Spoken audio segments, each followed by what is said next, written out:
বন্ধুরা, আজকে নিয়ে চলে এসেছি অ্যানিসেন্ট ইন্ডিয়ার রিলিজিয়াস মুভমেন্ট এবং ওপরে কিছু কোশ্চেন। আমি এই টেক্সট বুক থেকে দেব, আর তোমাদের সকলের সাথে প্রশ্নের উত্তরগুলো বিস্তারিত আলোচনা করব। আজকের বিষয় হলো অ্যানিসেন্ট ইন্ডিয়ার জৈনাইজমের রিলিজিয়াস মুভমেন্ট। চলো শুরু করা যাক। আমি টেস্টটা তোমাদের সামনে দিচ্ছি এবং টেস্টের পরে সমস্ত কিছু প্রশ্নের ডিটেলস আমরা ব্যাখ্যায় যাব। তা আমি শুরু করছি। আমার কাছে প্রথম প্রশ্ন, প্রথম জৈন সমাবেশ কোথায় অনুষ্ঠিত হয়েছিল? প্রথম জৈন সমাবেশ অপশান অনুযায়ী পাটলিপুত্রে অনুষ্ঠিত হয়েছিল। ড্যাশ বছর বয়সে মহাবীর গৃহত্যাগ করেন এবং জ্ঞানের সন্ধানে একটি বনে বসবাস করতে যান। তা মহাবীর গৃহত্যাগ করেন 30 বছর বয়সে। জৈন ধর্মের সবচেয়ে গুরুত্বপূর্ণ মৌলিক নীতি কোনটি বলে মনে করা হয়? জৈন ধর্মের সবচেয়ে গুরুত্বপূর্ণ মৌলিক নীতি অহিংসাকে আমি চুজ করলাম। মহাবীরের শিক্ষাগুলি কত সংকলিত হয়েছিল যাকে অঙ্গ বলা হয়? এগুলো প্রাকৃত ভাষায় রচিত। মহাবীরের শিক্ষাগুলি 12টি বিভাগে সংকলিত হয়েছিল যাকে অঙ্গ বলা হয়। চন্দ্রগুপ্ত মৌর্যের শাসনের শেষের দিকে দক্ষিণ বিহারে ভয়াবহ দুর্ভিক্ষ হয় এবং তার শিষ্যরা কর্ণাটকে শ্রাবণ বেলক গোয়ায় চলে যান। কার নেতৃত্বে? এটা হচ্ছে স্থূলভদ্র না ভদ্রবাহু? ভদ্রবাহু বললাম, ভদ্রবাহুর নেতৃত্বে। মহাবীরের স্বামী জিনা নাম থেকে জিনা নামে পরিচিত হন। জিনা মানে কি? এখানে জিনা কথার অর্থ হলো বিজেতা। বর্ধমান মহাবীরের ক্ষেত্রে কোনটি সত্য নয়? দেখো, বর্ধমান মহাবীরকে আমরা 24তম তীর্থঙ্কর বলে জানি, এটা সত্য। তার মা লিচ্ছবি রাজা চেতকের বোন, এটাও সত্য। জীবদ্দশায় তিনি বিয়ে করেননি, এটা তো সত্য নয়, কারণ মহাবীরের একটা কন্যা ছিল, তার নাম প্রিয়দর্শনা। এদিকে এই অপশনটাও ঠিক, তিনি পাটনার কাছে পাভাপুরীতে দেহত্যাগ করেন 468 খ্রিস্টাব্দে। প্রথম ও শেষ তীর্থঙ্কর ঋষভনাথ এবং মহাবীরের প্রতীক যথাক্রমে। মহাবীরের প্রতীক ছিল সিংহ আর ঋষভনাথের প্রতীক ছিল ষাঁড়। 9 নম্বর প্রশ্ন, জৈন ধর্ম সম্পর্কিত কোন বিবৃতিগুলির মধ্যে কোনটি সঠিক? জৈন শব্দটি জিনা শব্দ থেকে উদ্ভূত, যার অর্থ বিজয়ী, এটা তো সঠিক। বর্ধমান মহাবীর ছিলেন জৈনদের প্রথম তীর্থঙ্কর না, জৈনদের প্রথম তীর্থঙ্কর ছিলেন ঋষভদেব। শুধুমাত্র 1 সঠিক। মহাবীরের কন্যা প্রিয়দর্শনা কাকে বিয়ে করেছিলেন? বিম্বিসার রাজা ছিল, হবে না। ইন্দ্রবতী গৌতম না, জামালি। জামালিকে বিয়ে করেছিলেন তার কন্যা প্রিয়দর্শনা। আমি সাবমিট করছি। সাবমিট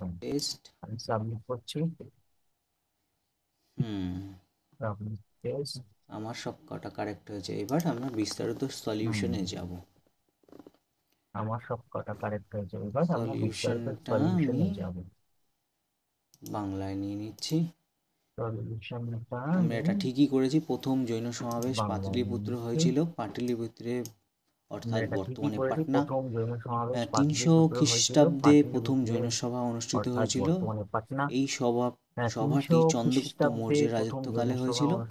স্থূলভদ্রের সভাপতিত্বে এই সভাটি হয়। প্রথম জৈন সমাবেশ স্থূলভদ্রের সভাপতিত্বে হয় এবং সেই সমাবেশে জৈন ধর্মের 12টি অংশে সম্পাদনা করা হয়। জৈন ধর্মকে 12টি অংশে সম্পাদনা করা হয়। প্রথম জৈন সমাবেশে আরো দুটো অংশকে ভাগ করা হয়। জৈন ধর্মকে দুটি অংশে ভাগ হয়, দিগম্বর আর শ্বেতাম্বর। কত বছর বয়সে মহাবীর গৃহত্যাগ করেন? মহাবীর 30 বছর বয়সে গৃহত্যাগ করেন। তা মহাবীর সম্পর্কে কিছু গুরুত্বপূর্ণ তথ্য দেখো। তিনি ছিলেন ক্ষত্রিয় বংশের একজন প্রধানের পুত্র। তিনি ছিলেন জৈন ঐতিহ্যের 24তম তীর্থঙ্কর। গ্রামের তিনি তীর্থ। তিনি বৈশালীর ছিলেন কাছে জৈন কুণ্ড গ্রামে ঐতিহ্যের জন 24তম ক্ষত্রিয় তীর্থঙ্কর। পিতামাতা সিদ্ধার্থ তিনি এবং তিশলার কাছে বৈশালীর কাছে জন্মগ্রহণ কুন্দ করেন। গ্রামে একজন বিম্বিসার ছিল ক্ষত্রিয় বর্ধমান পিতামাতা মহাবীরের সিদ্ধার্থ এবং সমসাময়িক, এটি তিশলার খুব কাছে ইম্পর্ট্যান্ট। জন্মগ্রহণ করেন। বিম্বিসার ছিল বিম্বিসার ছিল মহাবীরের বর্ধমান সমসাময়িক। মহাবীরের 30 বছর সমসাময়িক, বয়সে এটি তিনি খুব তপস্বী ইম্পর্টেন্ট। হন এবং 12 বিম্বিসার বছর ছিল তিনি ঘুরে মহাবীরের বেড়ান। সমসাময়িক। মানে 30, 30 12, বছর বয়সে 42 তিনি বছরে তিনি তপস্বী হন এবং জিন বা 12 বছর জিতেন্দ্রীয় হন। তিনি ঘুরে বেড়ান। মানে তার 30, তপস্যার 12, 13তম 42 বছরে তিনি বছরে তিনি কৈবল্য জিন বা লাভ করেন এবং জিতেন্দ্রীয় হন। আধ্যাত্মিক জ্ঞান তার অর্জন করেন। তপস্যার 13তম জৈনদের বছরে তিনি কয়েকজন কৈবল্য তীর্থঙ্কর লাভ দেখো। করেন এবং প্রথম ছিল ঋষভনাথ, আধ্যাত্মিক জ্ঞান যার অর্জন প্রতীক করেন। ষাঁড়। এর জন্য দ্বিতীয় কয়েকজন অজিতনাথ, তীর্থঙ্কর দেখো। যার প্রতীক হাতি। প্রথম ছিল ঋষভনাথ, তৃতীয় যার প্রতীক পার্শ্বনাথ। ষাঁড়। দ্বিতীয় অজিতনাথ, 23তম যার প্রতীক পার্শ্বনাথ। হাতি। সর্প ছিল তৃতীয় তার প্রতীক। পার্শ্বনাথ, 24তম মহাবীর এবং 23তম সর্বশেষ পার্শ্বনাথ। মহাবীর সিংহ সর্প হচ্ছে তার ছিল তার প্রতীক। প্রতীক। 24তম জৈন ধর্মের মহাবীর মধ্যে এবং সর্বশেষ সবচেয়ে মহাবীর গুরুত্বপূর্ণ সিংহ মৌলিক হচ্ছে তার নীতি প্রতীক। অহিংসা। তা জৈন ধর্মের মধ্যে অহিংসা জৈন সবচেয়ে ধর্মের গুরুত্বপূর্ণ 5টি নীতির মৌলিক মধ্যে নীতি সবচেয়ে অহিংসা। মৌলিক। অহিংসা পরম ধর্ম, অহিংসা জৈন ধর্মের ভগবান মহাবীর 5টি এটি নীতির বলেছিলেন। মধ্যে জৈন সবথেকে ধর্মের আরো সবচেয়ে অন্যান্য নীতি মৌলিক। আছে: সত্য, অহিংসা অসত্য, পরম ব্রহ্মচর্য, ধর্ম, অপরিগ্রহ, ভগবান মহাবীর এটি অপরিগ্রহ। বলেছিলেন। আরও জৈন কিছু ধর্মের আরো অন্যান্য গুরুত্বপূর্ণ নীতি পয়েন্ট আছে: দেখব। সত্য, মহাবীর, অসত্য, ওনার আসল নাম ব্রহ্মচর্য, বর্ধমান, অপরিগ্রহ। কুণ্ডগ্রাম বিহারে জন্ম। অপরিগ্রহ। পিতা আরো কিছু সিদ্ধার্থ, মাতা গুরুত্বপূর্ণ তিশলা, পয়েন্ট স্ত্রী দেখব। যশোদা, মহাবীর, ওনার আসল নাম কন্যা বর্ধমান, প্রিয়দর্শনা, কুন্ডগ্রাম জামাই বিহারে জন্ম। প্রিয়দর্শনার পিতা সিদ্ধার্থ, জামাই মাতা তিস্তা, স্ত্রী যশোদা, জামালি। তিনি কন্যা ছিলেন জৈন ধর্মের প্রিয়দর্শনা। প্রতিষ্ঠাতা এবং 24তম তীর্থঙ্কর। তার প্রতীক ছিল সিংহ। ঋজুপালিকা নদীর তীরে তিনি শালগাছে জাম্বিকা গ্রামে শালগাছের নিচে 42 বছর বয়সে কৈবল্য লাভ করেন এবং পাওয়াপুরীতে, বিহারের পাওয়াপুরীতে মারা যান 72 বছর বয়সে। মহাবীরের শিক্ষাগুলি 12টি ভাগ ছিল। চব্বিশ 24তম তীর্থঙ্করের শেষ শেষ তীর্থঙ্কর এবং তিনি একজন গুরুত্বপূর্ণ সংস্কারক ছিল। এই মহাবীরের শিক্ষা 12টি বিভাগে সংকলিত হয়েছিল, যা অঙ্গ নামে পরিচিত, আর প্রত্যেকটি মহাবীরের প্রাকৃত শিক্ষা 12টি ভাষায় ছিল। বিভাগে সংকলিত হয়েছিল, যা অঙ্গ নামে পরিচিত। চন্দ্রগুপ্ত মৌর্যের শাসনকালে মানে প্রতিটি দক্ষিণের দিকে প্রাকৃত ভয়াবহ ভাষায় ছিল।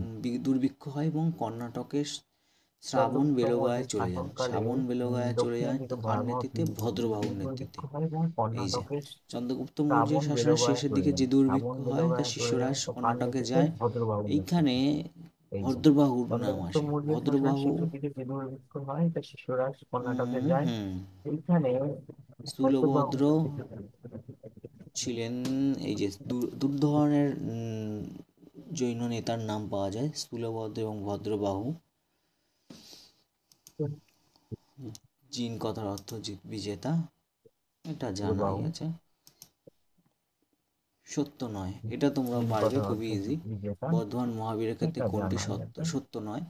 তিনি জীবদ্দশায় বিয়ে করেননি, সত্য এটা তো নয়, এটা অসত্য তোমরা একেবারে, পারবে, কিন্তু খুবই কারণ ইজি। তার বর্ধমান মহাবীরের মেয়ে ক্ষেত্রে কন্যা কোনটি রয়েছেন সত্য? সত্য নয়, প্রিয়দর্শন এবং তার তিনি জামাই জীবদ্দশায় বিয়ে করেননি, জামালি। এটা অসত্য একেবারে, কারণ তার প্রথম তীর্থঙ্কর মেয়ে কন্যা ঋষভনাথ, তার রয়েছেন প্রতীক ষাঁড়, প্রিয়দর্শন এবং তার এবং জামাই শেষ তীর্থঙ্কর জামাই। 24তম তীর্থঙ্কর মহাবীর, তার প্রতীক সিংহ। প্রথম তীর্থঙ্কর ঋষভনাথ, তার প্রতীক তাছাড়াও ষাঁড়, অন্যান্য কিছু এবং শেষ তীর্থঙ্করের নাম তীর্থঙ্কর জেনে নেব। 24তম তীর্থঙ্কর মহাবীর, তার ঋষভদেব প্রতীক প্রথম সিংহ। তীর্থঙ্কর, ওনার প্রতীক ষাঁড়। তাছাড়াও দ্বিতীয় অন্যান্য কিছু তীর্থঙ্কর অজিতনাথ, তীর্থঙ্করের নাম জেনে ওনার নেব। প্রতীক হাতি। ঋষভদেব প্রথম তীর্থঙ্কর, তৃতীয় ওনার প্রতীক সম্ভবনাথ, ষাঁড়। ঘোড়া। দ্বিতীয় তীর্থঙ্কর চতুর্থ অজিতনাথ, ওনার প্রতীক অভিনন্দনাথজি, উনি হাতি। হচ্ছেন বানর।